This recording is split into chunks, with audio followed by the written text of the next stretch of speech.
Assalamualaikum warahmatullahi wabarakatuh. Perkenalkan, nama saya Suci Wahdani Irfani dengan NIM L1A023-144.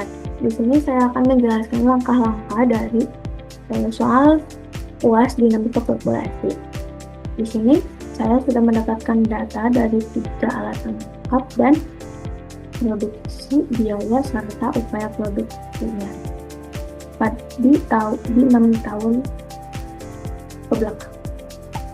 Untuk soal yang pertama itu kita harus mencari nilai jumlah populasi atau total jumlah produksi total, lalu rata-rata produksi, maksimum produksi, dan minimal produksi. Jadi kita mulai saja dengan produksi di setiap kali tangkap.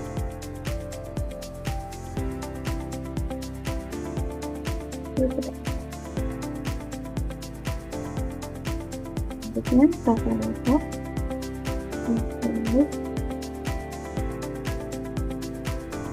produksi setiap kali tangkap.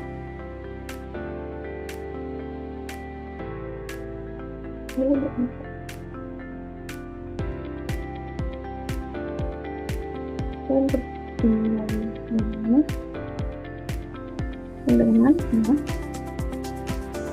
produksi di setiap kali tangkap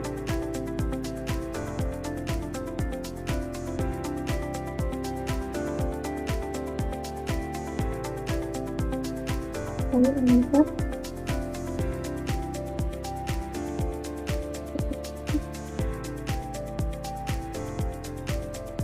terlalu itu memang ini produksi setiap kali tangkap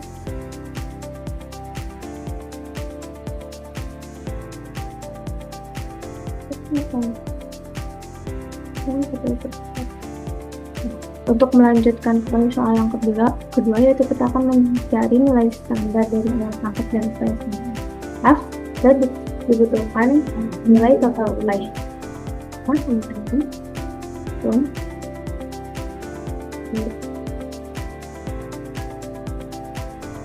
Lalu kita ambil dari upaya produksi di setiap alat tangkap.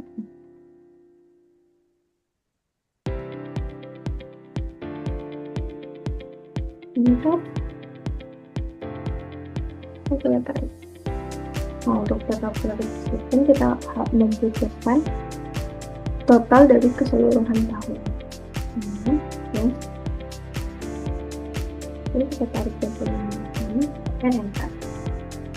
Ini untuk dapat keseluruhan produksi dari seluruh alat tangkap. Nah, pada selanjutnya kita akan menentukan nilai standarisasi alat tangkap dan upaya standarnya. Yang pertama kita akan mencari nilai upaya standarnya dengan untuk alat tangkap nilai produksi dibagi upaya produksi.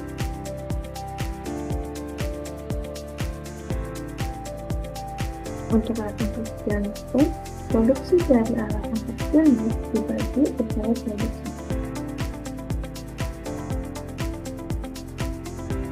Lalu untuk alat tangkap ini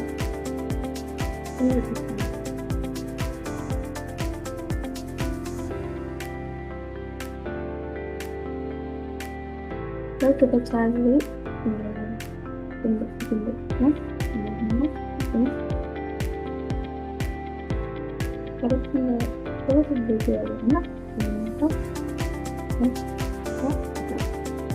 nah di sini diperoleh nilai paling tinggi dari upaya standar itu adalah di alat aja. Jadi ini yang akan kita gunakan di step selanjutnya. Nah, untuk selanjutnya kita akan mencari nilai standar dari alat tangkapnya. Nah, untuk nilai itu sama dengan kita akan mencari nilai standar atau fusing power index dari alat tangkap tower. Kita ambil dari standar upayanya dibagi standar alat kecil karena ini nilai yang akan kita jadikan upaya. Jadi kita cari kecil pun sama dibagi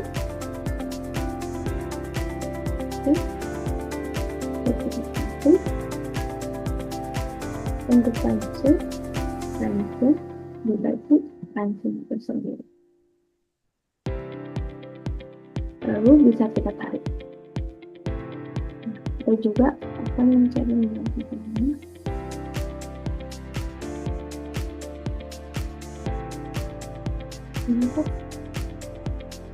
Lalu kita tarik.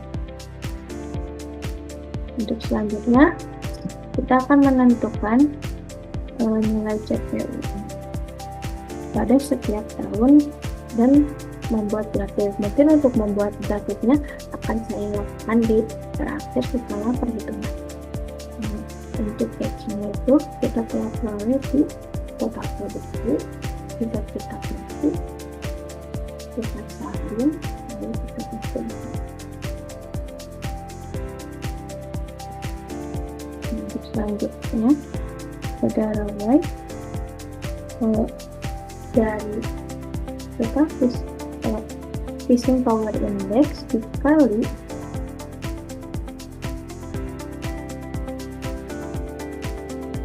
upaya produksi.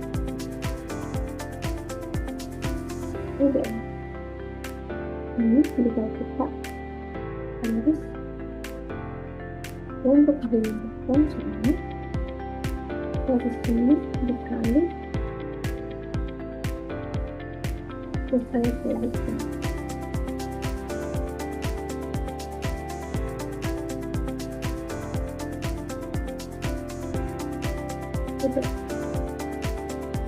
Ini bisa kita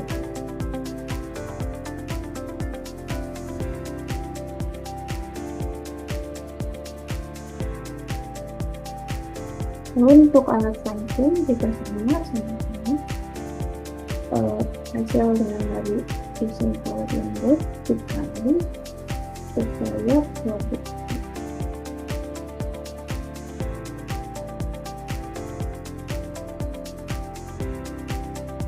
Nah, selanjutnya kita akan mencari effort total atau upaya totalnya, yaitu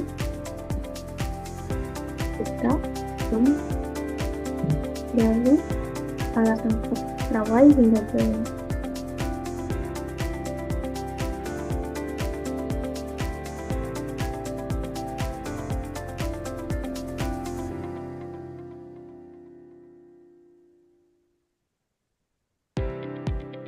Dan bisa kita tarik. Untuk nilai CPU-nya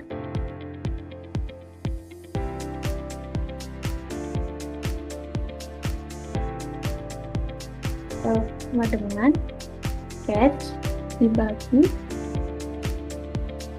effort total. Lalu satu. Nah, untuk nilai CPU-nya bisa dilihat sama dari hasil standarisasi upaya di alat fungsi. Jadi ini kita bisa sebut sebagai nilai CPU yang kita pelajari. Lalu selanjutnya kita akan mencari dari nilai CPU F1 atau CPU FSA sama dengan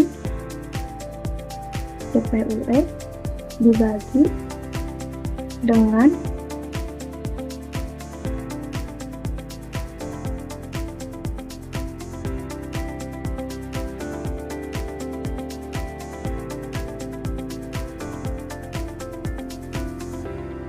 CPU yang bawah. Sebentar. Maaf, ada kesalahan. CPU yang bawah di CPU E pada tahun 2021 dibagi CPU E pada tahun 2020. Lalu bisa kita tarik. Jadi untuk CPU pada tahun itu yang di 2020 itu adalah. Lalu kita mencari nilai rank seperti itu, kita menggunakan ini. Lalu kita masukkan nilai seperti itu. Dan begitu.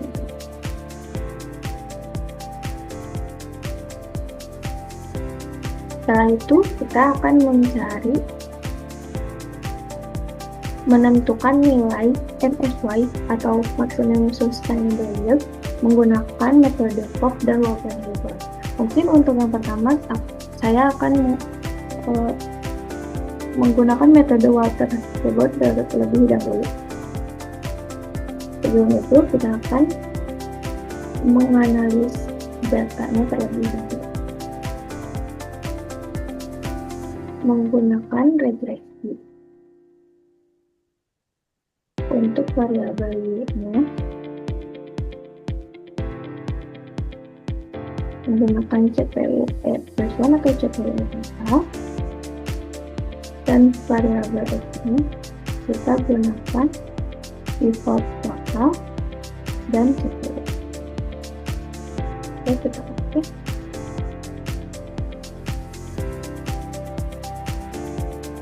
Di sini sudah kita dapat hasil dari regresi dari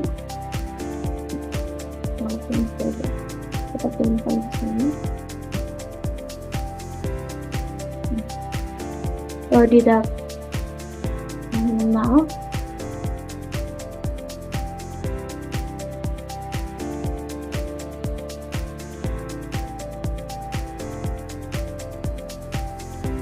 ini kita akan seperti master. Nah, selanjutnya itu kita sudah mendapatkan nilai intercept variabel 1 dan variabel 2. Nah, untuk interceptnya itu akan kita gunakan sebagai nilai A. Maka untuk nilai B-nya itu kita menggunakan nilai dari variabel 2 dari X variabel 2. Nah, untuk nilai C-nya itu kita peroleh dari X variabel 2. Selanjutnya kita akan mencari nilai R. Nilai R itu kita peroleh dari nilai A. Dan untuk nilai I kita peroleh menggunakan nilai minus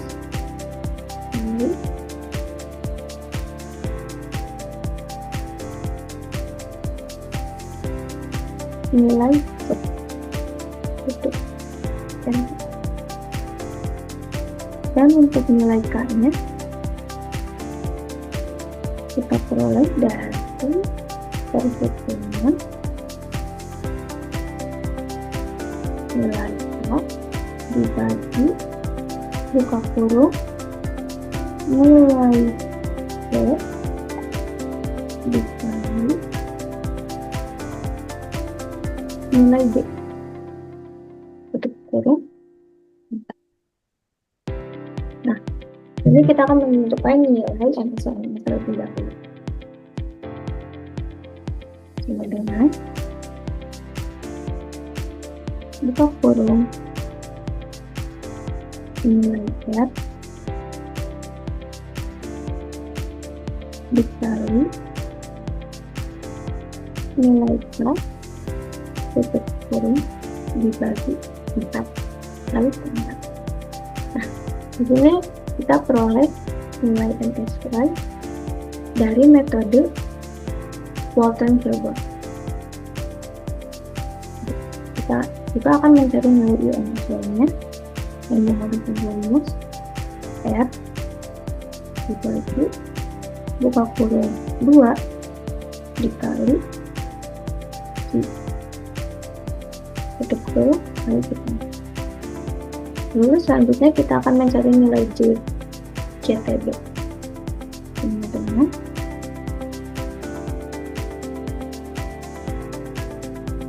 nilai MSY dikali 80 per 100 atau dikali 80%. Ini kita diperolehkan nilai JTB-nya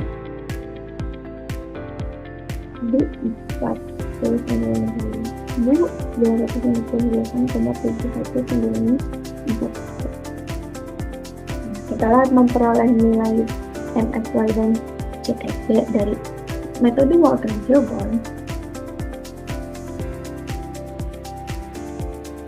mungkin untuk selanjutnya kita akan menggunakan metode Fox.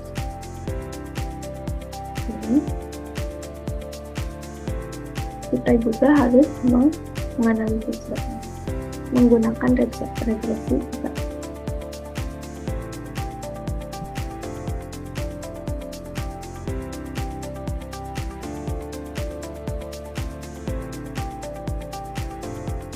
Untuk y-nya kita menggunakan len PPRE, dan untuk x-nya kita menggunakan pivot. Mohon maaf kalau pencet.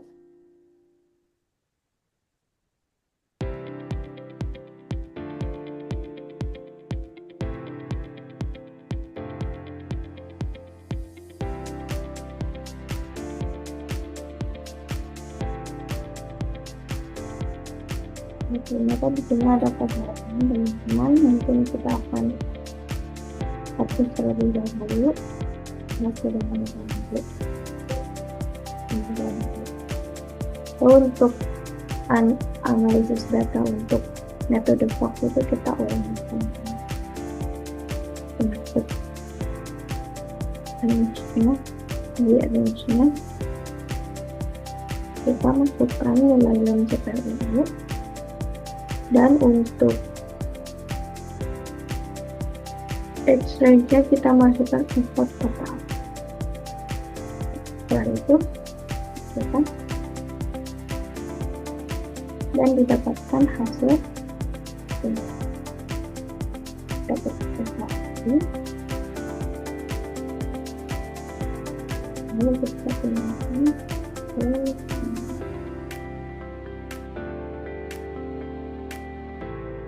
ini kita didapatkan nilai intercept dan X variabel pertama. Untuk interceptnya kita bisa masukkan sebagai A, dan X variabel satunya kita bisa jadikan sebagai merebut.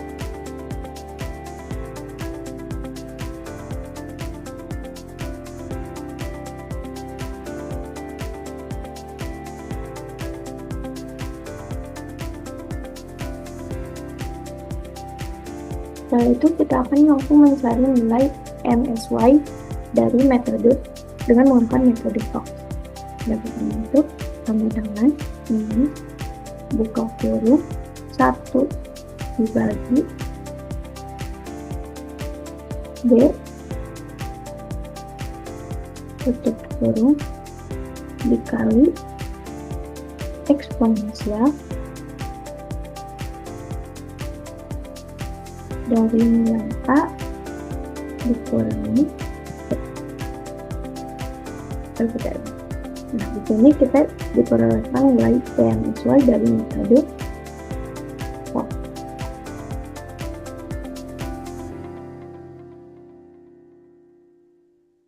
Selanjutnya kita akan mencari nilai IOM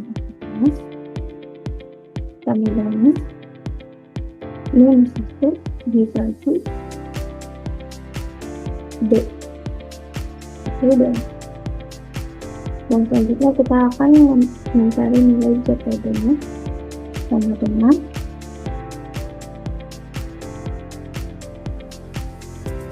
nilai MSY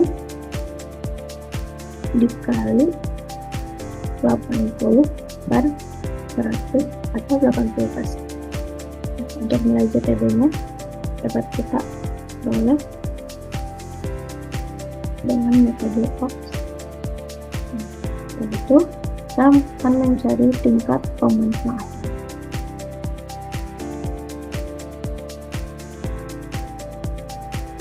Pada tahun pertama itu sama dengan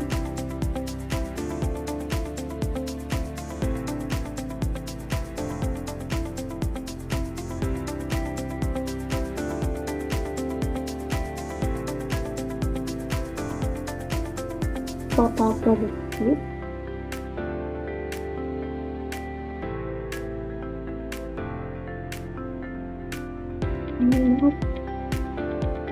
dibagi MSY nya mungkin akan kita kasih banyak agar tidak seperti yang ditulis kita dikali berat. Jadi enter. Untuk tingkat pemanfaatan dari 6 tahun, dari tahun 2020 hingga tahun 2025 itu diperoleh seperti ini.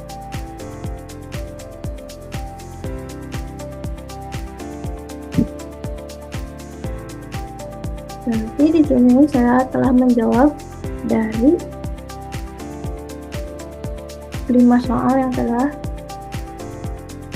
dikasih, yaitu menentukan jumlah produk total, maksimum minimum dan rata-rata di setiap tahunnya, lalu menentukan nilai standar alat tangkap dan standar upaya CPUE, standar upaya.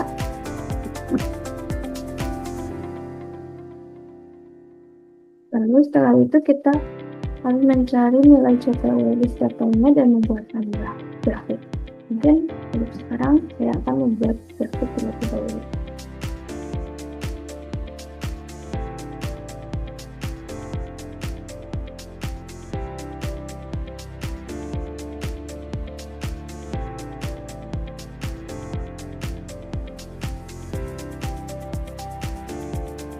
Untuk grafik CPUE coba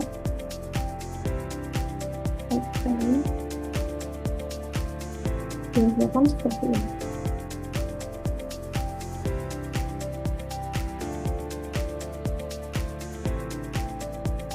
Setelah menentukan nilai CPUE pada setiap tahun dan membuat grafik tahunan, lalu kita menentukan nilai NSY dalam menggunakan metode POC dan metode BOT. Mungkin di sini nilai NSY dari metode water pun sudah kita tulis, dan ini untuk nilai NSY dari metode POC.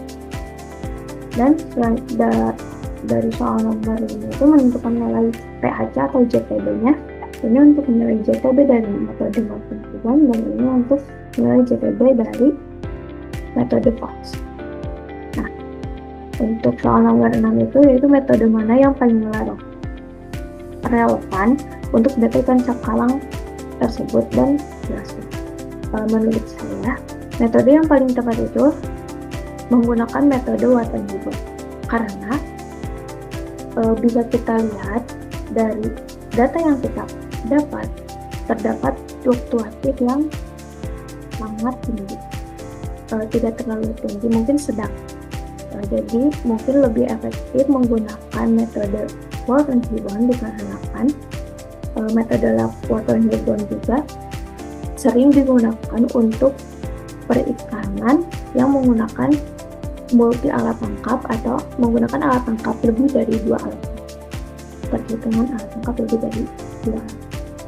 Jadi menurut saya metode yang paling relevan digunakan untuk ikan cakalang tersebut itu yaitu metode Watson-Hibon. Untuk selanjutnya itu kita akan mencari total penerimaan nelayan dari usaha penangkapan ikan cepat.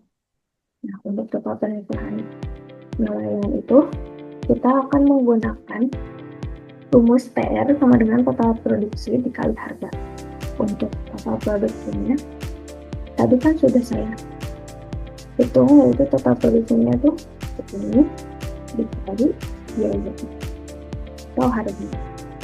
Biasanya untuk biaya totalnya itu kita harus mencari dulu cost dari setiap alatnya.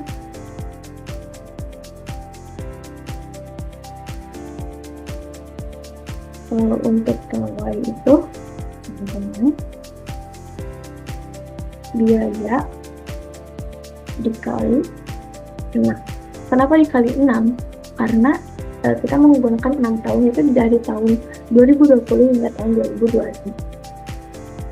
Lalu untuk J-nya itu sama, biaya dikali 6 dan pensiun